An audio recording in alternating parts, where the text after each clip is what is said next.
It was one of those mornings where everything felt just still. You know, the kind where the sunlight spills in through the blinds, making soft stripes on the hardwood floors.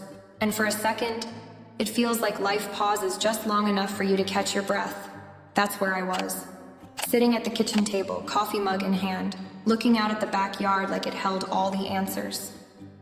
The kids were still asleep, which meant I had a rare moment of quiet in a house that usually felt like a whirlwind. Eric, my stepson, had come home late last night from college. He'd barely said 2 words before retreating to his room with his duffel bag slung over his shoulder. That was Eric. Quiet, polite, but always carrying this weight I couldn't quite put my finger on. I've been his stepmom for 6 years now, and while we've always been civil, there's this invisible line we've never crossed.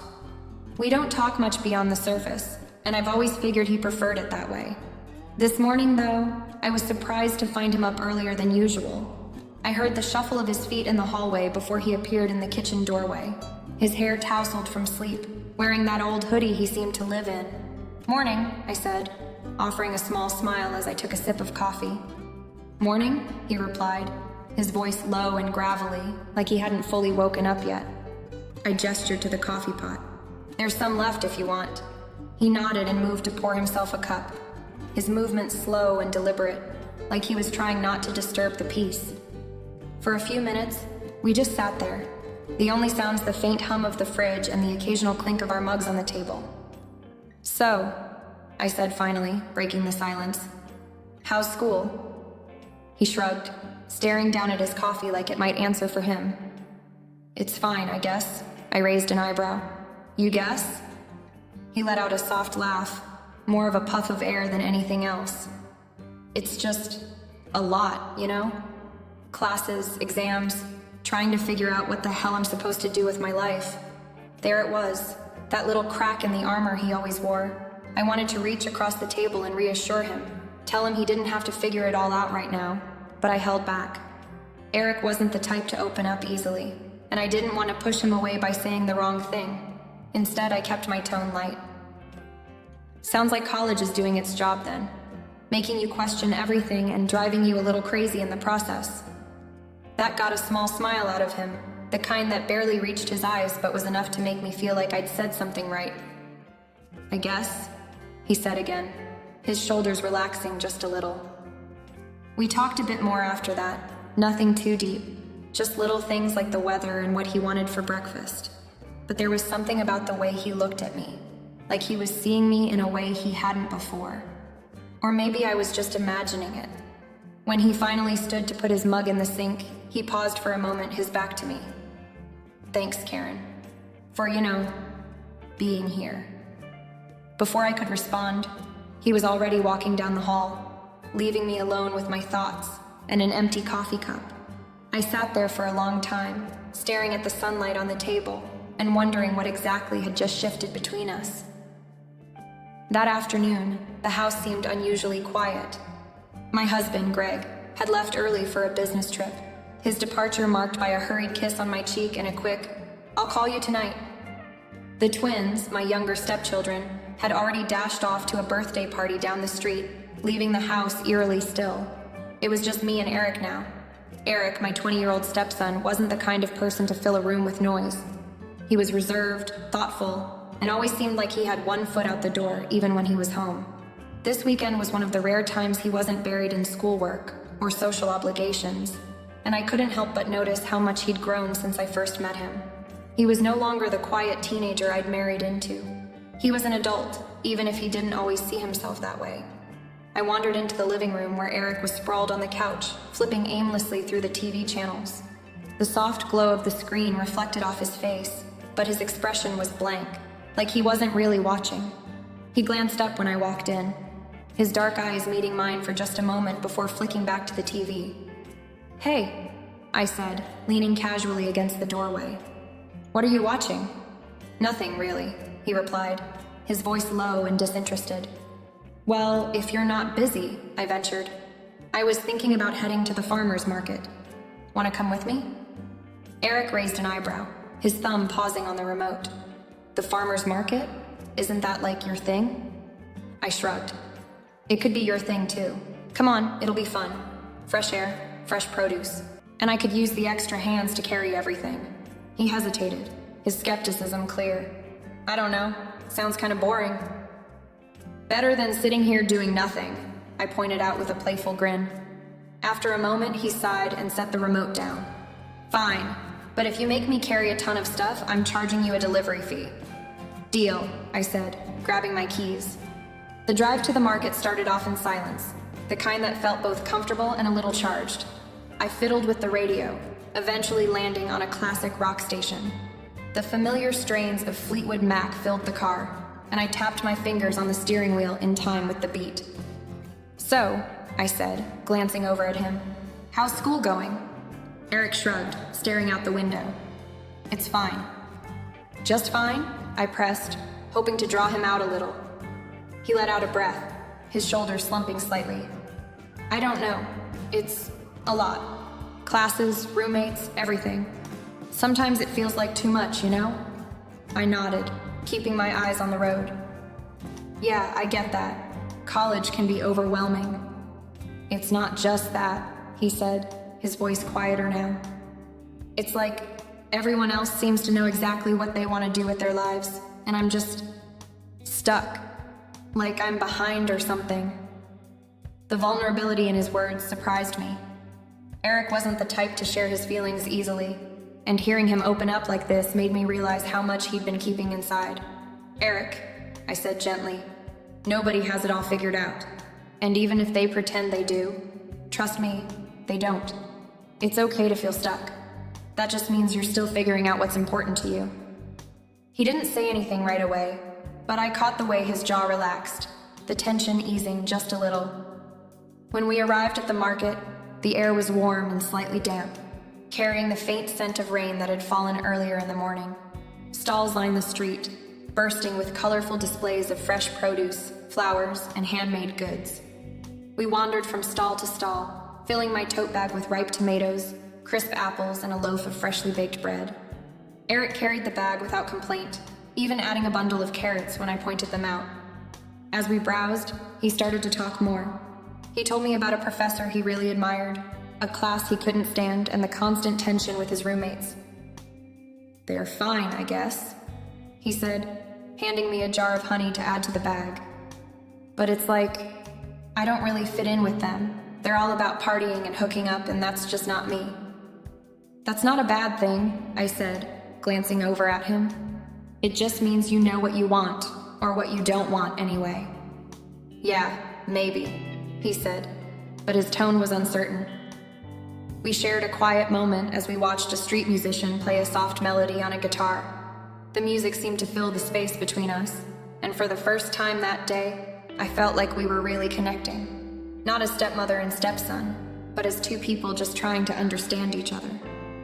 On the drive home, Eric leaned back in his seat, his expression lighter than it had been all day. Thanks for making me come, he said suddenly, breaking the silence. I glanced at him, surprised. You're welcome. I'm glad you came. He smiled, and for a brief moment, I saw a different side of him. One that was open, unguarded, and maybe even a little grateful. As we carried the groceries into the house, I couldn't help but feel like something had shifted between us. It was subtle, almost imperceptible, but it was there, and for reasons I couldn't quite explain, it stayed with me long after Eric disappeared down the hall. The rain started mid-afternoon, a sudden downpour that pounded against the roof and turned the backyard into a glossy canvas of puddles. I'd just finished tidying up the kitchen when the first rumble of thunder rolled through the house, low and distant. Eric was in the living room, scrolling through his phone, the flickering light of the TV casting shadows across his face. Storm's picking up, I said, stepping into the room. Looks like we're stuck inside for a while. Eric glanced up, his expression neutral. Could be worse, I guess. I smiled at his nonchalance and moved toward the windows to close them against the wind. Outside, the rain fell in heavy sheets, blurring the view of the trees that bordered our yard. A crack of lightning lit up the sky, followed by a sharper, closer roll of thunder. Mind some company? I asked, nodding toward the couch. He shrugged, moving his legs to make room. Go for it. I settled in beside him, tucking my feet beneath me as the storm raged on. The sound of the rain was oddly soothing, a rhythmic backdrop to the quiet of the house. For a while, we just sat there watching the rain streak down the windows. "You cold?" Eric asked suddenly, his voice cutting through the silence. "A little," I admitted. Without a word, he reached for the throw blanket draped over the arm of the couch and handed it to me. When I unfolded it, he surprised me by shifting closer and pulling part of it over himself, too. We sat shoulder to shoulder under the shared warmth of the blanket, the proximity unfamiliar, but not unwelcome. For a while, neither of us spoke. The storm outside seemed to demand our attention, its power mesmerizing. But then, as if the rain had loosened something in him, Eric spoke. "It's weird, you know," he said, his voice quiet. "Being back here?" I turned to look at him, his face half lit by the dim light of the room. "Weird how?" He hesitated, his gaze fixed on the rain. "Like I don't really fit anymore. Dad's got his new family and I'm just kind of here." The weight of his words settled between us, heavy and unspoken until now. I wanted to reassure him, to tell him that he belonged, but I also knew how hard it was to feel like an outsider. "You're not just here, Eric," I said softly. "You're part of this family. Maybe it doesn't feel that way all the time, but you are." He let out a dry laugh, shaking his head. "Sometimes it feels like I'm just visiting, like I'm not really needed." The vulnerability in his tone tugged at something deep inside me. "You are needed," I said firmly, "and you matter, more than you realize." For a moment, he didn't respond. When he finally turned to look at me, there was something in his expression that made my chest tighten. Gratitude, maybe, or relief. "Thanks," he said simply, and I could tell he meant it. The rain continued to fall, the sound wrapping around us like a cocoon. Sitting there, I realized how little I really knew about Eric beyond the surface. He wasn't just my stepson. He was a young man trying to find his place in the world, carrying burdens I hadn't fully understood until now. As the storm began to ease, the tension in the room seemed to lighten too. Eric leaned back against the couch, his shoulder brushing against mine. It was a small gesture, barely noticeable, but it felt significant, like a quiet acknowledgement of the moment we'd shared. And for reasons I couldn't quite explain, I felt closer to him than I ever had before. As evening descended, the storm outside faded to a steady drizzle, but the air inside the house felt dense, as if the energy between Eric and me had taken on a weight of its own. The kitchen was warm and fragrant, with the smell of simmering pasta sauce, the kind of cozy setting that should have put me at ease. Instead, every movement, every sound felt magnified. Eric stood at the counter, slicing bell peppers with an almost mechanical precision. I was at the stove, stirring the sauce, trying to focus on anything other than the tension that had crept in between us. It wasn't an uncomfortable silence exactly, more like a quiet charged with something I couldn't quite name. "Smells good," Eric said, his voice breaking through the steady rhythm of the knife against the cutting board. I glanced over, catching his eye for just a moment. "Thanks. It's not gourmet or anything, but it'll do the job." He smiled faintly, that small, restrained smile he always gave when he wasn't sure how much of himself to reveal. "You don't give yourself enough credit. Feels like you've been running this house single-handedly." I turned back to the stove, feeling a strange warmth rise in my chest. "Someone's got to keep the ship afloat," Eric chuckled softly, the sound low and warm, and I felt my lips twitch into a smile despite myself. There was something so disarming about him in moments like this. Guard down, his usual quiet reserve replaced with a sincerity that felt rare. As we continued to cook, I became acutely aware of the small space we shared. The kitchen, which had always felt spacious, now seemed impossibly close. Eric moved around me with a quiet confidence, reaching for utensils, grabbing ingredients, our movements brushing up against each other in ways that felt almost intentional. At one point, he reached past me to grab a jar of oregano, his arm grazing mine. The contact was brief, casual even, but it sent a shiver up my spine. I told myself I was overthinking it, that it was just the proximity making me hyper-aware. But then it happened again, his hand brushing mine as he passed me a dish, his shoulder bumping against mine as he leaned to rinse a plate. Each touch was fleeting, accidental, but it lingered in my mind far longer than it should have. Careful, you'll overstir it, Eric teased, nodding toward the pot of sauce. I blinked, realizing I'd been absently stirring the same spot for too long. Oh, right, I said, flustered. Guess I got lost in thought. His smile softened, and for a moment he just watched me, his expression unreadable. You're always thinking about everyone else, he said, almost to himself. I don't know how you do it. I didn't know how to respond, so I turned back to the stove, my hands suddenly unsteady. Dinner itself was uneventful, though the undercurrent of tension remained. We sat across from each other at the small dining table, the clinking of silverware and the hum of the rain outside filling the quiet.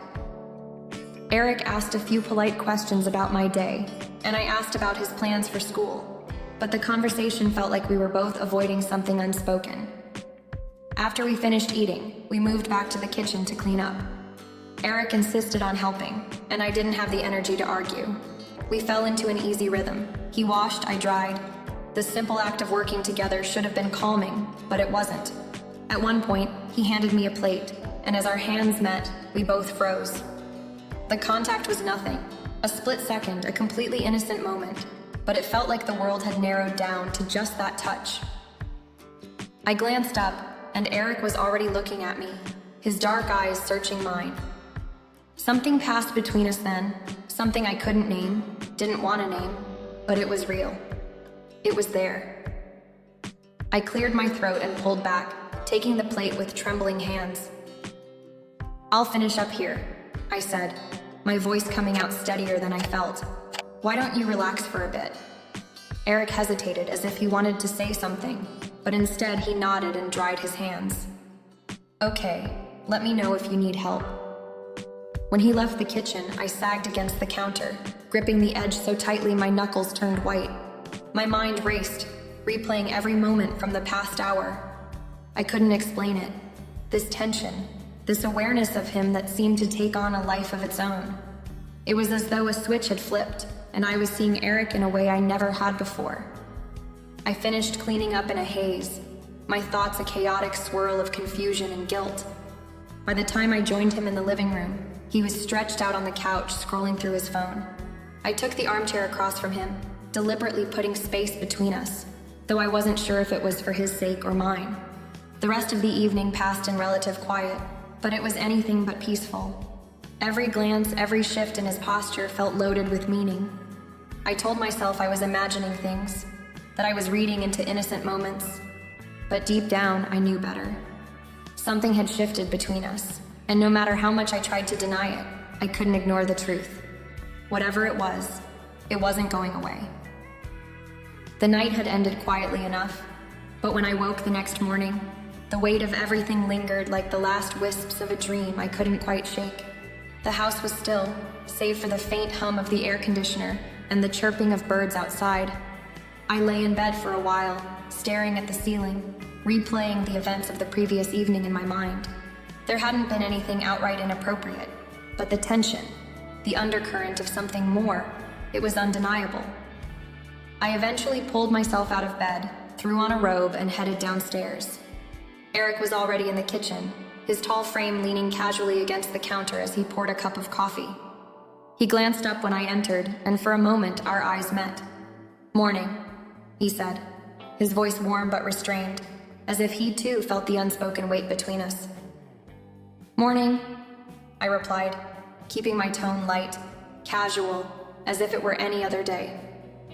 The routine of brewing my own cup of coffee helped steady me.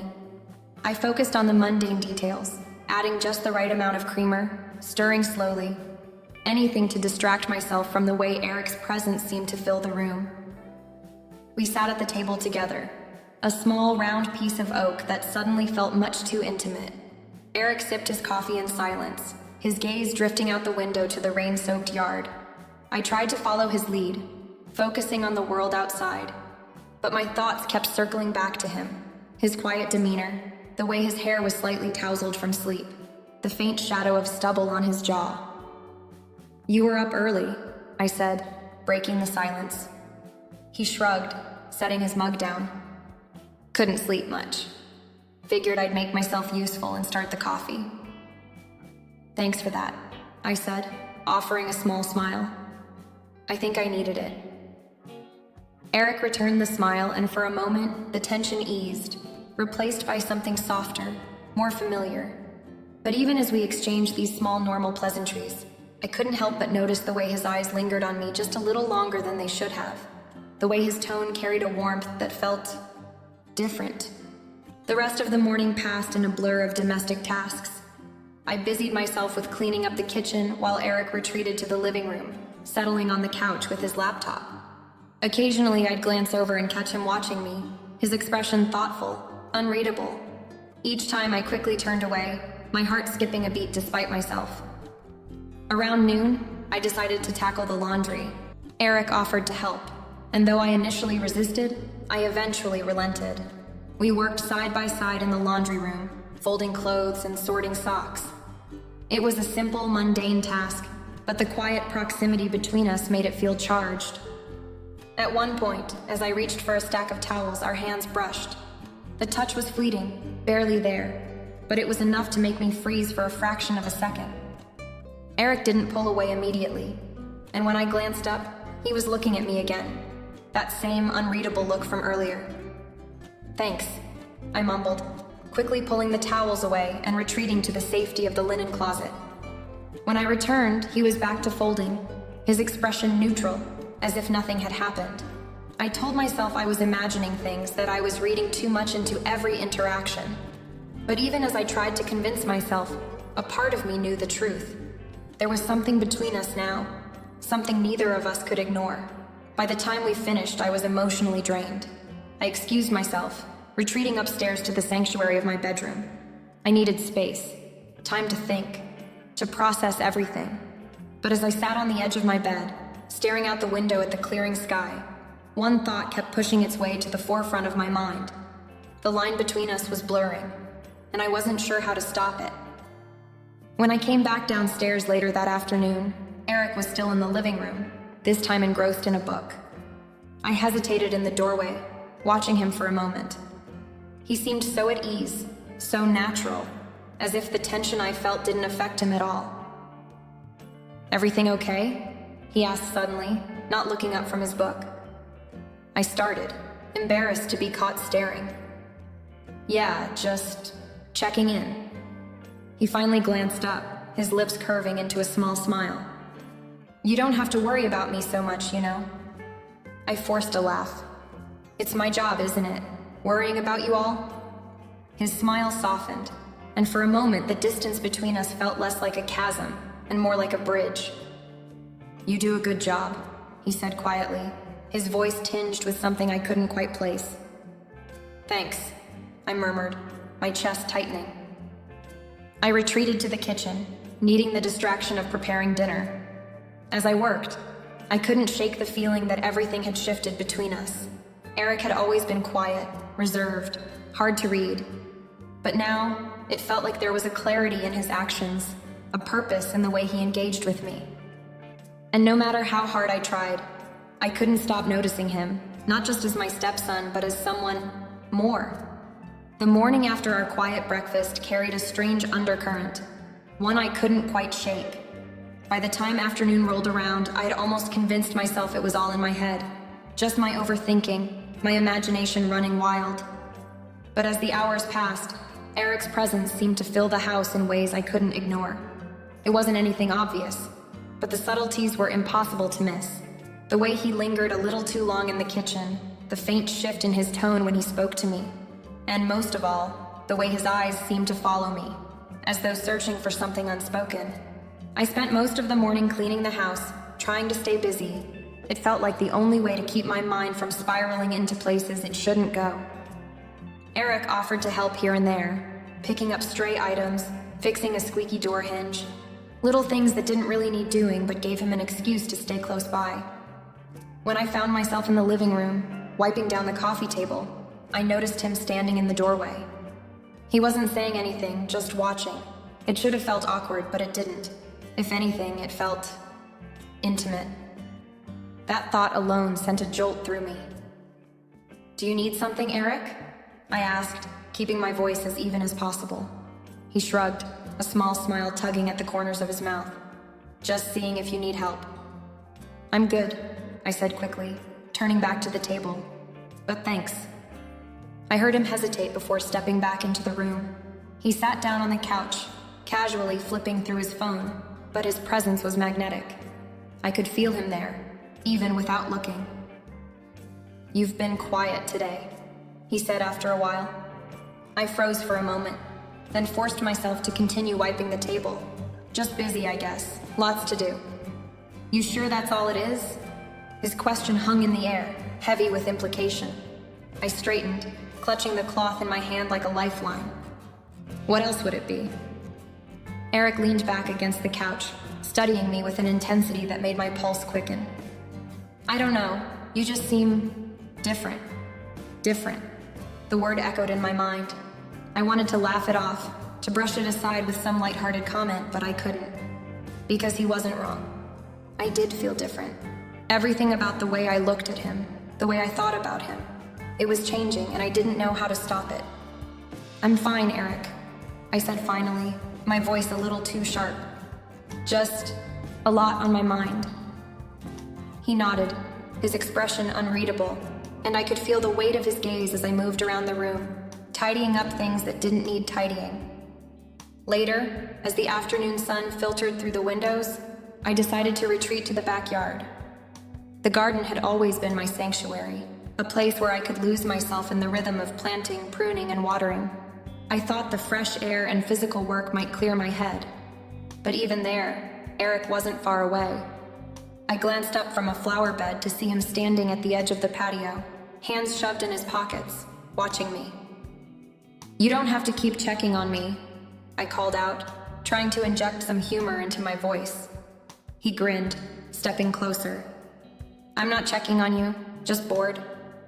Well, if you're so bored, grab a pair of gloves. There's plenty to do out here. To my surprise, he did. For the next hour, we worked side by side in the garden. It was easy, almost comfortable, and for a little while it felt like we were just two people sharing a task. But every now and then, our hands would brush as we reached for the same tool, or I'd catch him looking at me when he thought I wasn't paying attention. Each moment was a spark, a reminder of the tension simmering just beneath the surface. When we finished, we sat on the porch steps, drinking cold glasses of lemonade. The silence between us was heavy, but not uncomfortable. Eric stretched his legs out in front of him, his face relaxed as he watched the horizon. I like this, he said suddenly. I glanced at him, confused. Like what? This. Being here with you. It's nice. There was nothing overtly unusual about his words, but the way he said them, the softness in his voice, it made my chest tighten. I didn't know how to respond, so I just nodded, staring down at my glass as if it held all the answers I didn't have. As the sun began to set, painting the sky in shades of orange and pink, I realized something. No matter how hard I tried to ignore it, the connection between us was growing. It was in the way he looked at me, the way he spoke to me, the way his presence seemed to fill every corner of my mind. And though I told myself I couldn't let it go any further, a part of me wasn't sure I wanted to stop it. That evening, the air in the house felt heavier, almost as if it shared in the tension I'd been carrying all day. The sky outside was a deep slate gray, and the forecasted storm rolled in just as Eric and I were finishing dinner. Heavy rain pelted the windows, accompanied by the occasional rumble of thunder. As I cleared the dishes, the lights flickered once, then again, before plunging the house into darkness. Of course, I muttered, setting the plates down carefully on the counter. Eric appeared in the doorway, his phone flashlight casting long, eerie shadows on the walls. Power's out, he said, his voice calm. Thanks, Captain Obvious, I teased, trying to keep the mood light. But the truth was, my heart was pounding, not from fear of the dark, but from the realization that the evening had just become a lot more intimate. I'll grab some candles, he offered, disappearing into the hallway. By the time he returned, the living room was bathed in the soft, flickering glow of candlelight. It was beautiful in a way, the golden light softening the edges of everything, making the space feel smaller, cozier. Too cozy. Eric sat across from me on the couch, his face illuminated by the gentle light. For a long moment, neither of us spoke, the sound of the rain filling the silence. I fidgeted with the edge of a cushion, trying to find something, anything, to say that would keep things from veering into dangerous territory. "Do you think it'll last long?" I asked finally, nodding toward the dark windows. "The storm?" He shrugged. "Not sure. Doesn't bother me, though. It's kind of nice." "Nice?" "Yeah." He leaned back, his eyes fixed on me in a way that made my breath catch. "It's quiet, peaceful, no distractions." I nodded, unable to look at him for too long without feeling that familiar warmth creeping up my neck. "I guess so." We fell into silence again, and I cursed myself for not being able to steer the conversation somewhere safer. But before I could think of anything, Eric spoke, his voice low, almost hesitant. "Can I tell you something?" His tone sent a ripple of anticipation through me. "Of course." He hesitated, staring at his hands as he twisted them together. "I've never said this out loud before, but I feel like I don't belong." The confession caught me off guard. "What do you mean?" "In this family," he said, looking up at me. "In Dad's new life. With everything." The vulnerability in his voice was heartbreaking. I wanted to reach out, to reassure him, but I stayed frozen, unsure if physical comfort would be too much. "Eric," I began softly, "you absolutely belong here. Why would you think otherwise?" He shook his head, a bitter smile tugging at his lips. "Because I'm not like the others. I'm not as easygoing as my brothers, and I'm not what Dad expects me to be. I always feel like I'm just there, not really part of anything." "That's not true," I said firmly. "You're an incredible young man, Eric. Your father might not always say it, but he's proud of you, and so am I." He looked at me then, really looked at me, and I felt the full weight of his gaze. "You've always been different," he said quietly. "You're the only one who sees me, the real me." My heart ached at his words, and I fought to steady my breathing. "Eric, I mean it," he continued, his voice thick with emotion. "You've been there for me in ways no one else has. You've listened when no one else would, and I don't know what I'd do without you." The sincerity in his voice was overwhelming. For a moment, I didn't know what to say. "I care about you too, Eric," I said finally, choosing my words carefully. "More than you probably realize." His eyes softened, and I could see the unspoken gratitude there. "I don't want to make things weird," he added quickly, almost apologetically. "I just needed you to know." "It's okay," I assured him, though my chest felt tight with the weight of everything unsaid. "I'm glad you told me." We sat there for a long time after that, the rain continuing its steady rhythm against the windows. There was a new understanding between us, unspoken but undeniable. I wasn't sure where this would lead, or if it even should, but in that moment, I knew one thing for certain. Our relationship would never be the same. The next morning, the storm had passed, and the sun was filtering through the windows in soft golden rays. The world outside seemed to have reset itself, but the air inside the house still felt thick with the weight of everything that had happened the night before. Eric and I had spent hours talking in the dark, sharing things we'd never said out loud before, and I could feel the change between us, even in the quiet of the morning. We sat together on the back porch, both of us with mugs of coffee in hand. The house was still, save for the occasional chirp of birds in the trees, and the air was cool and fresh from the storm. There was a calm between us now, an unspoken understanding that had settled in after our late-night conversation. Still, I couldn't shake the uneasy feeling that lingered in the pit of my stomach. We'd crossed a line, and I wasn't sure where to go from here. "You okay?" Eric asked, breaking the silence. I glanced over at him. His eyes were calm, but I saw the underlying tension there. His gaze was softer now, not just the reserved, distant look I'd grown accustomed to, but something else, something more vulnerable. It was as if he was waiting for me to say something, to give him some kind of reassurance, but I wasn't sure how to respond. "I'm fine," I said, my voice sounding too flat, too uncertain. He didn't seem convinced, but he didn't push me. Instead, he took a sip of his coffee, his gaze wandering to the yard. The morning was peaceful, yet my mind couldn't settle. Our relationship was shifting in ways I couldn't quite understand, and I didn't know what that meant for the future. Was this new closeness something we could navigate, or was it something that would unravel everything we'd built? We sat there for a while, letting the silence stretch, the weight of our conversation hanging between us. I wasn't sure if we were both trying to figure out what to say, or if we were both just afraid to speak the truth. Finally, I let out a long breath, the tension in my chest not quite easing. "I don't know what this means," I said quietly, the words coming out more honestly than I'd expected. "I don't know what any of this means, Eric. But I do know that whatever happens, we'll figure it out." He nodded slowly, his eyes meeting mine. There was a kind of understanding there, an acknowledgement that we were standing on the edge of something neither of us could ignore.